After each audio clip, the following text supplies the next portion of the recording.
আল্লাহ তাআলার শুকরিয়া আদায় করি,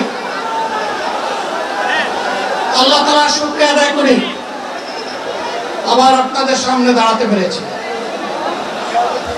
আমি বলেছিলাম দুর্নীতিমুক্ত বাংলাদেশ ইনশাআল্লাহ সবাইকে নিয়ে আমরা গড়ব। আমরা কথা দিচ্ছি বাংলাদেশ জামাত ইসলামী যদি আল্লাহ তাআলার মেহেরবানি এবং সরকার জনগণের ভালোবাসা নিয়ে সরকার গঠন করে, তাহলে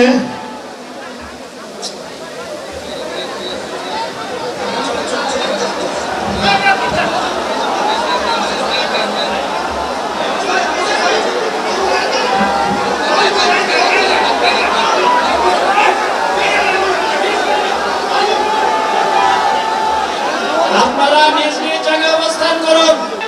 আমিরে জামাত একটুখানি অসুস্থ হয়েছেন গরমের